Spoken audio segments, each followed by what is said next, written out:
எல்லோருக்கும் வணக்கம். இந்த வீடியோவில் ஸ்டாட்டிக் வெர்சஸ் நான் ஸ்டாட்டிக் மெத்தட்ஸ் பற்றி பார்க்குறோம்.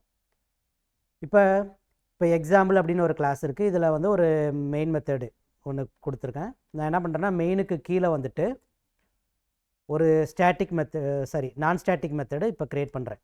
ஓகேங்களா? ஸோ இதில் வந்துட்டு ஜஸ்ட்டு எக்ஸிக்யூட்டிங் M1 ஒரு நான் ஸ்டாட்டிக் மெத்தடு க்ரியேட் பண்ணுறேன். எக்ஸிக்யூட்டிங் M1 இப்படி கொடுத்துட்றேன். அதே மாதிரி void M2 எக்ஸிக்யூட்டிங் M2 இப்படி கொடுத்துட்றேன். இப்போ M1 ஒரு நான் ஸ்டாட்டிக் மெத்தடு, M2வும் ஒரு நான் ஸ்டாட்டிக் மெத்தடு இல்லையா? முன்னாடி ரெண்டுக்குமே ஸ்டாட்டிக் கீவேர்டு கொடுக்கல. இப்போ இந்த நான் ஸ்டாட்டிக் மெத்தடு M1 M2வை நம்ம மெயின் வந்து என்னது ஸ்டாட்டிக் மெத்தடு இல்லையா? ஸ்டாட்டிக் மெத்தட்லேருந்து டைரெக்டாக கால் பண்ணுறோன்னு வச்சுக்கோங்களேன். M1 M2 இப்போ இந்த சிச்சுவேஷனில் என்ன ஆகுன்னு பார்த்தீங்கன்னா இது எரர் காட்டும். ஓகேங்களா? ஸோ என்ன எரர் அப்படின்னு பார்த்தீங்கன்னா cannot make a static reference to the non-static method. ஓகேங்களா? அதாவது ஒரு ஸ்டாட்டிக் ரெஃபரன்ஸ்லேருந்து, அதாவது ஸ்டாட்டிக் மெத்தடு மெயின் வந்து ஸ்டாட்டிக் மெத்தட் இல்லையா? ஒரு ஸ்டாட்டிக் மெத்தட்லேருந்து நான் ஸ்டாட்டிக் மெத்தடை நீங்கள் டைரெக்டாக கால் பண்ண முடியாது. அதுதான் இந்த எரர். ஓகேங்களா? cannot make a reference static reference to the non-static method M1 அப்படின்னு. அப்போ நம்ம என்ன பண்ணணும் அப்படின்னு பார்த்தீங்கன்னா, இப்போ இந்த நான் ஸ்டாட்டிக் மெத்தடை கால் பண்ணணும் அப்படிங்கிறப்ப அந்த கிளாஸுக்கு ஆப்ஜெக்ட் க்ரியேட் பண்ணணும். ஆப்ஜெக்ட் மூலிமா தான் கால் பண்ணணும். அப்போ நியூ ஆப்ஜெக்ட் எப்படி க்ரியேட் பண்ணுவோம்? நியூ எக்ஸாம்பிள் டாட் M1 இப்படி கொடுத்துருவோம் இல்லைங்களா?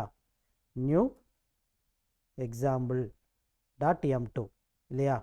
ஸோ இப்படி க்ரியேட் பண்ணிட்டு இப்போ இதை ரன் பண்ணும்போது பார்த்தீங்கன்னா executing M1 executing M2 print ஆகுது இல்லையா? ஓகே. இப்போ M1 வந்துட்டு இதுவும் ஒரு ஸ்டாட்டிக் மெத்தடுன்னு வச்சுக்கோங்க. M1 வந்து ஒரு ஸ்டாட்டிக் மெத்தடு. ஓகேங்களா? M2 வந்துட்டு நான் ஸ்டாட்டிக் மெத்தடு. இப்போ M1 ஸ்டாட்டிக் மெத்தடுன்னு வச்சுக்கோங்களேன். அப்போ நாம் M1 மெயின் வந்து ஸ்டாட்டிக் மெத்தடு, M1ம் ஸ்டாட்டிக் மெத்தடு. மெயின்ங்கிற ஸ்டாட்டிக் மெத்தட்லேருந்து M1 ஸ்டாட்டிக் மெத்தடை நம்ம என்ன பண்ணலான்னா வித்தவுட் ஆப்ஜெக்ட், ஓகேங்களா, ஆப்ஜெக்ட் இல்லாமல், ஆப்ஜெக்ட் க்ரியேட் பண்ணாமல் டைரெக்டாகவே கால் பண்ணலாம். இது பாசிபிள். ஓகேங்களா? பாருங்க ரன் ஆகுது இல்லைங்களா? எரர் வரல. ஓகேங்களா? அதாவது ஒரு ஸ்டாட்டிக் மெத்தட்லேருந்து இன்னொரு ஸ்டாட்டிக் மெத்தடை நாம் டைரெக்டாக கால் பண்ண முடியும். சரிங்களா? ஓகே. இப்போ M2 வந்து நான் ஸ்டாட்டிக் மெத்தட் இல்லையா? நான் ஸ்டாட்டிக் மெத்தடை நம்ம ஸ்டாட்டிக் மெத்தட்லேருந்து கால் பண்ணணும்னா எப்படி? த்ரூ ஆப்ஜெக்ட் மூலிமா தான், ஆப்ஜெக்ட் மூலிமா தான் கால் பண்ண முடியும் இல்லையா? இப்போ M2 வந்து நான் ஸ்டாட்டிக் மெத்தடு. இந்த நான் ஸ்டாட்டிக் மெத்தட்லேருந்து M1ங்கிற ஸ்டாட்டிக் மெத்தடை கால் பண்ண முடியுமா? M1 இப்போ நான் கால் பண்ணுறேன்னு வச்சுக்கோங்களேன். பாருங்கள் இது பாசிபிள். ஓகேங்களா? அதாவது ஒரு நான் ஸ்டாட்டிக் மெத்தட்லேருந்து ஒரு ஸ்டாட்டிக் மெத்தடை டைரெக்டாக கால் பண்ணலாம். பார்த்தீங்களா? எக்ஸிக்யூட்டிங் மறுபடியும் அகைன் எக்ஸிக்யூட்டிங் M1 M2லேருந்து M1 கால் பண்ணுறோம். அகைன் எக்ஸிக்யூட்டிங் M1 பிரிண்ட் ஆகிட்டு அப்புறம் எக்ஸிக்யூட்டிங் M2 பிரிண்ட் ஆகுது. அப்போ ஒரு நான் ஸ்டாட்டிக் மெத்தட்லேருந்து ஒரு ஸ்டாட்டிக் மெத்தடை நம்ம டைரெக்டாக கால் பண்ணலாம். சரிங்களா? ஆனால் ஒரு ஸ்டாட்டிக் மெத்தட்லேருந்து இன்னொரு ஸ்டாட்டிக் மெத்தடை டைரெக்டாக கால் பண்ணலாம். ஒருவேளை நான் ஸ்டாட்டிக் மெத்தடை கால் பண்ணுறதா இருந்தால் அது எப்படி கால் பண்ணும்? ஆப்ஜெக்ட் மூலிமா தான் கால் பண்ணும். ஆப்ஜெக்ட் இல்லாமல் பாசிபிள் கிடையாது. ஓகேங்களா? சரி. இப்போ இங்கே இன்னொரு நான் ஸ்டாட்டிக் மெத்தட் எழுதுகிறேன் M3ன்னு. Executing M3. இப்போ M2 வந்து என்னது? Non static method. Non static மெத்தட்லேருந்து இன்னொரு நான் ஸ்டாட்டிக் மெத்தடை கால் பண்ண முடியுமா அப்படின்னா இதுவும் பாசிபிள். ஓகேங்களா? ஒரு நான் ஸ்டாட்டிக் மெத்தட்லேருந்து இன்னொரு நான் ஸ்டாட்டிக் மெத்தடை டைரெக்டாக கால் பண்ணலாம். இது பாருங்கள் எக்ஸிக்யூட்டிங் M3. ஓகேங்களா? அதே சமயம் ஒரு நான் ஸ்டாட்டிக் மெத்தட்லேருந்து ஒரு ஸ்டாட்டிக் மெத்தடையும் டைரெக்டாக கால் பண்ணலாம். ஓகேங்களா? இதுவும் பாசிபிள். ஆனால் ஒரு ஸ்டாட்டிக் மெத்தடிலிருந்து இன்னொரு ஸ்டாட்டிக் மெத்தடை மட்டும் டைரெக்டாக கால் பண்ண முடியும். நான் ஸ்டாட்டிக் மெத்தடை டைரெக்டாக கால் பண்ண முடியாது. இப்போ இன்னொரு ஸ்டாட்டிக் மெத்தட் இங்கே க்ரியேட் பண்ணுறேன்.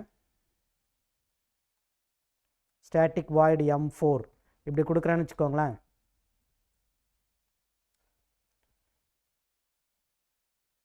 Executing M4. இப்போ M4 ஸ்டாட்டிக் மெத்தட் இல்லையா? அப்போ M1லேருந்து என்ன பண்ணலாம்? டைரெக்டாக கால் பண்ணலாம் இல்லையா? பாருங்கள் எரர் கிடையாது. ஓகேவா? எக்ஸிக்யூட்டிங் M4 ரன் ஆகுது இல்லையா, எக்ஸிக்யூட்டிங் M4. அப்போ ஒரு ஸ்டாட்டிக் மெத்தட்லேருந்து இன்னொரு ஸ்டாட்டிக் மெத்தடை டைரெக்டாக கால் பண்ணலாம். ஒருவேளை இப்போ M4 வந்து நான் ஸ்டாட்டிக்காக இருக்குன்னா என்ன பண்ண முடியும், இப்போ பாருங்கள் இது கால் பண்ண முடியாது, எரர் வரும். அப்போ என்ன பண்ணணும், நீங்கள் ஆப்ஜெக்ட் மூலிமா தான் கால் பண்ணணும். ஓகேங்களா, ஆப்ஜெக்ட் மூலிமா அந்த கிளாஸுக்கு ஒரு ஆப்ஜெக்ட் க்ரியேட் பண்ணி ஆப்ஜெக்ட் மூலிமா தான் கால் பண்ணணும். ஓகேங்களா, அப்போ இதில் நீங்கள் தெரிஞ்சுக்க வேண்டிய விஷயம் என்னது, ஒரு ஸ்டாட்டிக் மெத்தட்லேருந்து இன்னொரு ஸ்டாட்டிக் மெத்தடை டைரெக்டாக கால் பண்ணலாம். நான் ஸ்டாட்டிக் மெத்தடாக இருந்தால் நீங்கள் ஆப்ஜெக்ட் மூலிமா தான் கால் பண்ணணும்.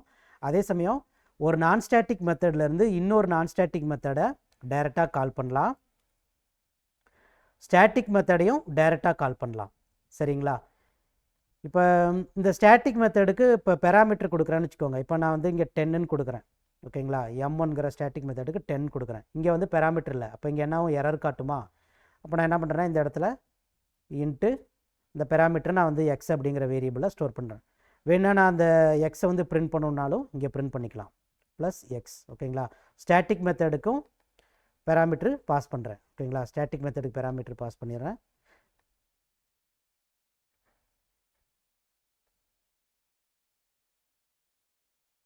இங்கே கீழே கால் பண்ணியிருப்போம், இது எரரு, இதை எடுத்துட்றேன்.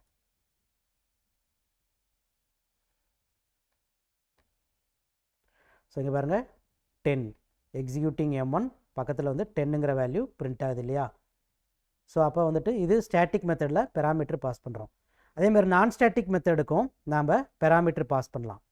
நான் ஸ்டாட்டிக் மெத்தடை ஸ்டாட்டிக் மெத்தட்லேருந்து கால் பண்ணுறதா என்ன பண்ணும், ஆப்ஜெக்ட் மூலிமா கால் பண்ணும் இல்லையா. இப்போ நான் வந்துட்டு ஒரு ஸ்ட்ரிங்கை நான் பாஸ் பண்ணுறேன்னு வச்சுக்கோங்களேன். இப்போ ஜாவா அப்படின்னு ஸ்ட்ரிங்கை பாஸ் பண்ணுறேன் அப்படின்னா, இப்போ M2 மெத்தடில் இங்கே வந்து ஸ்ட்ரிங்காக நாம் வந்துட்டு ஸ்ட்ரிங் எக்ஸ் அப்படின்னு கொடுத்துட்றேன். இப்போ இந்த இடத்துல வந்துட்டு எக்ஸ். ஓகேங்களா, ஸ்டாட்டிக் நான் ஸ்டாட்டிக் மெத்தடுக்கு பெராமீட்டர் பாஸ் பண்ணியும் பிரிண்ட் பண்ண வைக்கிறோம்.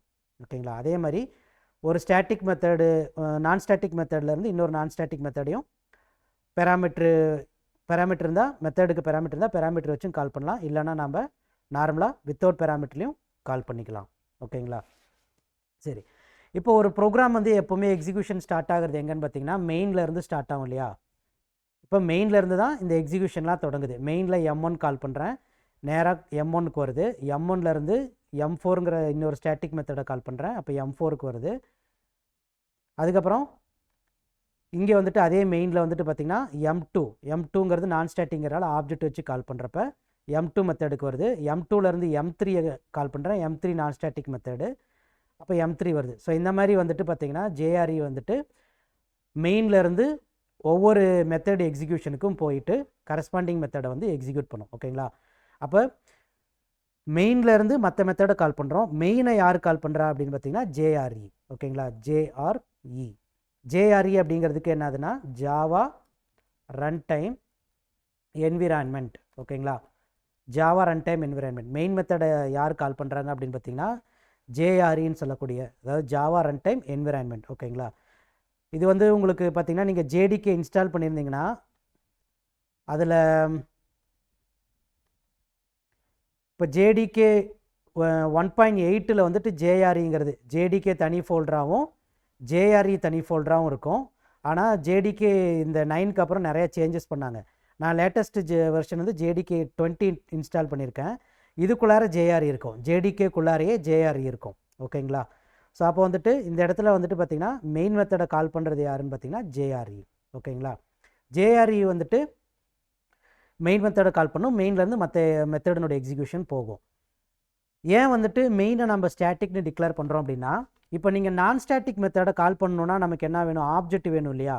இப்போ M2ங்கிறது ஒரு நான் ஸ்டாட்டிக் மெத்தடு, அதை கால் பண்ணுறதுக்கு என்ன வரணும், நம்ம ஆப்ஜெக்ட் மூலிமா. இப்போ நியூ எக்ஸாம்பிள் அப்படின்னு என்னது ஒரு ஆப்ஜெக்ட் க்ரியேட் பண்ணிட்டு .m2 இப்படி கால் பண்ணுறோம் இல்லையா. இல்லைனா நம்ம என்ன பண்ணலாம், இப்படி கூட கொடுக்கலாம், example obj equal to new example கிளாஸுக்கு ஆப்ஜெக்ட் க்ரியேட் பண்ணுறேன். அந்த ஆப்ஜெக்ட் பேர் obj .m2 இப்படி கால் பண்ணலாம் இல்லையா. இப்போ மெயின் வந்துட்டு ஸ்டாட்டிக்காக இருக்குது அப்படின்னா அந்த ஸ்டாட்டிக் மெத்தடை நம்ம இங்கே பார்க்குறோம். ஒரு மெத்தடு ஸ்டாட்டிக் அப்படின்னா அது டைரெக்டாக இன்னொரு ஸ்டாட்டிக் மெத்தடை வந்து கால் பண்ணும். ஓகேங்களா, அதே சமயம் ஸ்டாட்டிக் மெத்தடு வந்துட்டு ஆப்ஜெக்ட் இல்லாமல், இங்கே பாருங்கள் M1 வந்து நம்ம ஆப்ஜெக்ட் இல்லாமல் தானே கால் பண்ணியிருக்கோம். M2 வந்துட்டு பாருங்கள் நான் ஸ்டாட்டிக் ஆப்ஜெக்ட் வச்சு கால் பண்ணியிருக்கோம். ஆனால் M1 வந்து நம்ம ஆப்ஜெக்ட் இல்லாமல் டைரெக்டாக கால் பண்ணுறோம். அப்போ JRE வந்துட்டு மெயினை கால் பண்ணோம் அப்படின்னா அந்த மெத்தட் வந்து கட்டாயம் வந்துட்டு ஸ்டாட்டிக்காக இருக்கணும். ஏன்னா ஆப்ஜெக்ட் கிரியேஷன் இல்லாமல், அந்த கிளாஸுக்குடைய ஆப்ஜெக்ட் கிரியேஷன் இல்லாமல் டைரெக்டாக கால் பண்ணணும் அப்படின்னா அந்த மெத்தட் வந்துட்டு கட்டாயம் ஸ்டாட்டிக்கில் இருக்கணும். அதனால தான் வந்துட்டு மெயினை நம்ம ஸ்டாட்டிக்னு டிக்ளேர் பண்ணுறோம். அதே சமயம் மற்ற மெத்தடுக்கெல்லாம் நம்ம ரிட்டன் டைப்பு கொடுப்போம், வாய்டு இன்ட்டு அந்த மாதிரி. இப்போ நான் வந்துட்டு M1க்கு நான் வந்துட்டு இங்கே இன்ட்டு கொடுக்குறேன்னு வச்சுக்கோங்களேன், இன்ட்டு. ஓகேங்களா, இந்த M1 வந்துட்டு இங்கே ரிட்டன் ஆகும். அப்போ இது ரிட்டன் டைப்பு இன்ட்டு அப்படின்னா என்ன பண்ணோம், நம்ம ஏதாச்சும் ஒரு வேல்யூ ரிட்டன், இப்போ ஃபார் எக்ஸாம்பிள் ஒரு 100 அப்படிங்கிற வேல்யூ ரிட்டன் பண்ணுறேன். அதை நான் வந்துட்டு இங்கே வந்துட்டு இன்ட்டு I அப்படிங்கிற ஒரு வேரியபிளை வேணுன்னா நம்ம ரிசீவ் பண்ணிக்கலாம், இல்லைனா வெறுமனே M1 கால் பண்ணிக்கலாம். ஓகேங்களா, இந்த இடத்துல I வேல்யூவை பிரிண்ட் பண்ணுறோம். இது பாருங்க 100ன்னு பிரிண்ட் ஆகுது இல்லைங்களா. அப்போ வந்துட்டு மற்ற மெத்தடுக்கு நாம் வந்துட்டு ரிட்டன் டைப் கொடுக்கலாம், ஆனால் மெயினுக்கு வந்து நாம் வந்துட்டு வாய்டு கொடுக்கணும். ஏன்னா மெத்தடு வந்து ரிட்டன் பண்ணுதுன்னு வச்சுக்கோங்களேன், இது எங்கே எக்ஸாக்ட்லி போகும். இப்போ நீங்கள் M1 கால் பண்ணுறீங்க, மெயின்லேருந்து M1 கால் பண்ணுறப்ப இங்கே எக்ஸிக்யூஷன்லாம் முடித்ததுக்கப்புறம் ஃபைனலாக இந்த 100ங்கிற ரிட்டன் பண்ணுறோம்ல, இது எங்கே போகும், எங்கே கால் பண்ணுறீங்களோ அந்த காலிங் பிளேஸுக்கு தானே. ஓகேங்களா, இங்கே தானே கால் பண்ணுறோம். இந்த 100ங்கிற ரிட்டன் பண்ண வேல்யூ கால் பண்ண இடத்துக்கே போயிட்டு ஐக்கு அசைன் ஆகும் இல்லையா.